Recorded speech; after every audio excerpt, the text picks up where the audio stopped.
ကနေ့ခေတ်မှာလည်းပဲလူတွေရဲ့အမြင်မှာဒီလူကတော့ကောင်းတယ်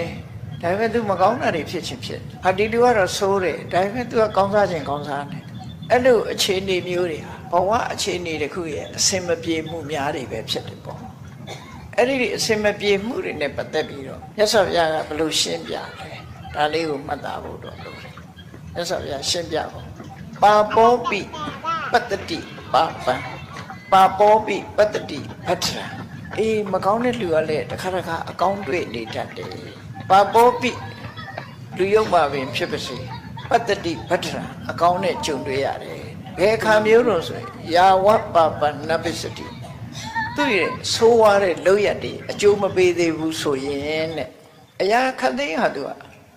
ဘယ်ရာပဲဖြစ်ဖြစ်အခုလို့ခုဖြစ်တာမဟုတ်ဘူးငရုတ်သီးတာအခုစားအခုဆက်တယ်ကံကြတော့အခုရေတွင်တူးရင်အခုရေကြီးတောင်းရမှာမဟုတ်ဘူးနော်တစ်ပင်ကအခုဆိုင်အခုသီးမှာမဟုတ်ဘူးကံဆိုတာလည်းပဲအဲ့တိုင်းပဲငရုတ်သီးလို့အခုလို့အခုဆက်မဲ့ဆိုရင်ဘယ်သူမှမလုပ်ရပါဘူးနော်ငရုတ်သီးကတော့အခုစားအခုဆက်မှသိချတယ်စက်တဲ့ငရုတ်သီးပေါ့အဲ့ဒီမှာယာဝပပနပစ္စတိအစိုးတရားတွေကအကျိုးကိုမထုတ်လို့သေးဘူးဆိုလို့ရှိရင်နဲ့ပါပောပိ